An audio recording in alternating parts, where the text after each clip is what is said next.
Hey everyone! Okay, so today's video is going to be about my story and what has happened this past year. So basically, I'll start from the beginning.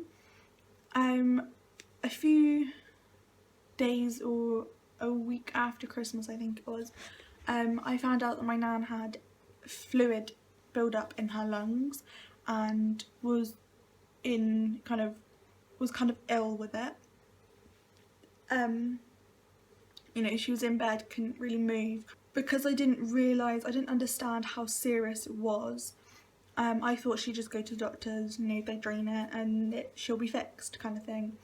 But actually, when I went to see her, my nan lived in Essex. My whole family's from Essex. I'm from Essex.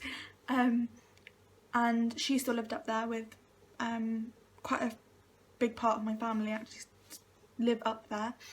So yeah, she lived up there. I went up on the 9th of January, saw her for the first time.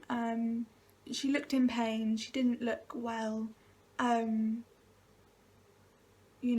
could understand then that this was serious, like she was actually kind of bedbound because of the pain that she was having trying to breathe, and that was very difficult. And also the realisation that actually it was really serious, that hit me, and I didn't really know how to deal with that. So I just kind of carried on with normal life as well as I could. I think it was either the day that we went up or the next day. It was kind of when we were up there for the first time this year. We actually saw her state, how she was, living with fluid in her lung and, in pain. And my mum is a health visitor and a registered nurse, so she kind of knows when people are ill, knows kind of if they should be in the hospital or not. And my mum took one look at her and said that she needed to be in hospital. They needed to treat her, they needed to look after her in the correct way because she was in so much pain. She was really struggling. So this was on a Saturday or Sunday, so it was kind of out of hours. So my mum rang 111 and spoke to them for my nan, and she put up a bit of a fight because they actually wanted to talk to my nan, but my nan couldn't talk very much because she had shortness of breath and was really struggling to talk. Basically, they ended up sending paramedics and an ambulance out to my nan, and basically they arrived, looked at my nan's situation and said that we're going to take you in, and she ended up going through A&E like all ambulances do, and this was quite a exciting experience for me because I've never been in a serious occasion like this. I've never experienced something as serious as going to A&E. I've never been to A&E myself. I've never gone with anyone to A&E, so I kind of found it a little bit exciting, I'm not gonna lie. But also I was really scared as to what they were gonna say about my nan. And my dad drove his car. I went with mum, and basically we all met up at A&E.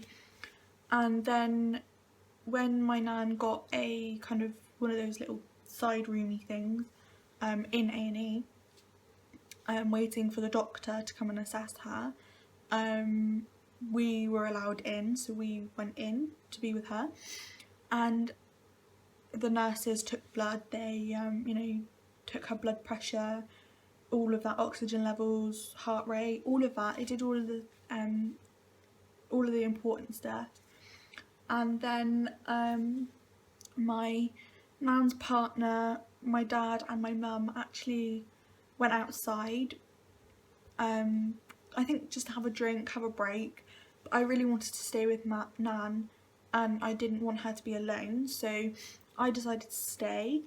But all through that time, it was very exciting because everything happened at once. We were told that she was going to have an x-ray. That happened pretty quickly, and that happened when I was alone with her, so I had to gather up all the stuff to make sure she was okay and knew what was happening, because she was a little bit kind of not with it because she was focusing oh, excuse me, because she was focusing on breathing. And when the doctor came to assess her, I was stood at the end of her bed, and my mum and dad and Nan's partner all kind of sat kind of next to Nan's bed. But because I was stood at the end of her bed, all the nurses and doctor was actually looking at me, telling me what was happening. I don't know why, because I looked the youngest there. I was obviously the child out of all of them, but I obviously took some sort of role by just simply standing at the end of my nan's hospital bed. Like, you know, back to me being on my own with my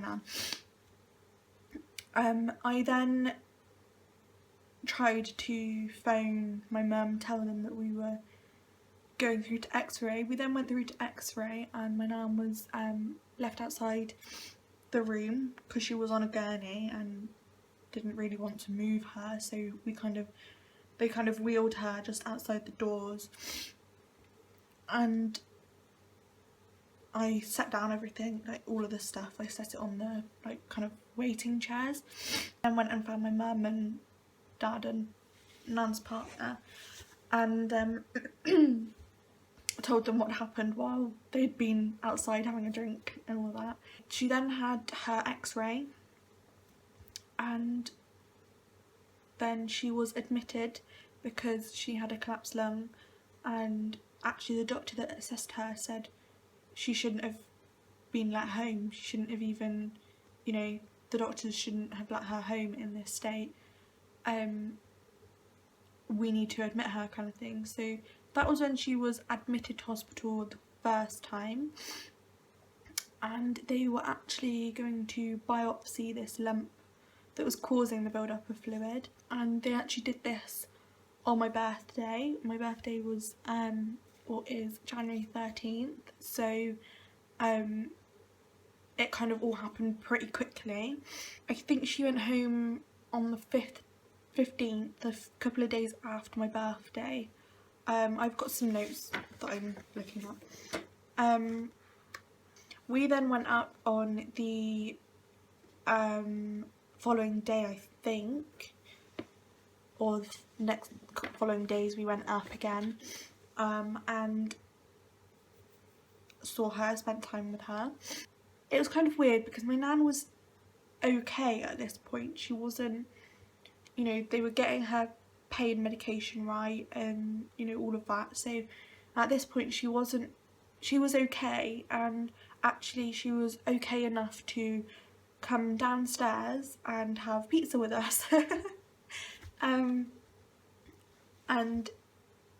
you know, we all had a bit of a laugh, we all had some memories. I think the next time that we came up was the last time that she spent in her house, because she then went to kind of live with her partner. It was the 25th of January that my nan was actually diagnosed with lung cancer, and my nan has been a smoker pretty much all of her life. All of my life I definitely know that my nan has smoked, and I'm 17 years old, so, you know, kind of a long time to be smoking. For me this was a shock, kind of an unexpected shock. Me and my cousin had actually been talking that night in the car about, you know, if it is cancer, how are we going to feel, like do you know what I mean? But you can't actually say how you're going to feel until that moment.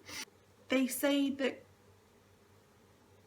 cancer is this terrible illness, and I'm not saying that it's not, you know, I wouldn't wish it upon my worst enemy, but there's something about hearing that someone in your family, someone you know, someone really close to you, close to your heart, has cancer.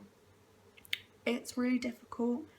It's more difficult than I think some people actually think it is. Okay, so that was part 1 of my story video.